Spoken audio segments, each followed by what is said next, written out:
Civil रुग्णालयात वर्षभरात झाल्या 3500 शस्त्रक्रिया। जिल्हा शासकीय अर्थात सिव्हिल रुग्णालयात दररोज येणाऱ्या रुग्णांची संख्या वाढतच आहे।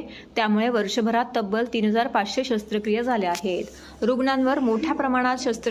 रुग्णांवर मोठ्या शस्त्रक्रिया झाल्या तरच सर्वांनाच खर्च परवडणारा नसतो, परंतु अशा रुग्णांसाठी ठाणे सिव्हिल रुग्णालय आधारवड ठरत आहे। गेल्या वर्षभरात विविध प्रकारच्या शस्त्रक्रिया झाल्या आहेत। त्यामध्ये सर्वाधिक शस्त्रक्रिया सीझर पद्धतीच्या असून त्या खालोखाल डोळे, दंत, अस्थिरोग, कान, नाक इत्यादी शस्त्रक्रियांचा समावेश आहे। महिन्याला सरासरी 300 ते 350 शस्त्रक्रिया पार पडत आहेत। गेल्या वर्षी जून महिन्यात वागळे इस्टेट येथे तात्पुरत्या स्वरूपात सिव्हिल रुग्णालयाचे स्थलांतरण करण्यात आले आहे। मात्र त्यावेळी रुग्णांची आबाळ होणार नाही याची काटेकोरपणे दक्षता आरोग्य प्रशासनाने घेतली आहे। रुग्णालयात दर दिवशी सुमारे 500 ते 600 रुग्ण उपचार घेण्यासाठी येतात। काही वेळा या रुग्णांवरती लहान व मोठ्या शस्त्रक्रिया पार पडल्या जातात। जून 2023-24 या वर्षभरामध्ये 3500 रुग्णांवरती शस्त्रक्रिया केल्या असल्याची माहिती जिल्हा शल्यचिकित्सक डॉ. कैलास पवार यांनी दिली आहे।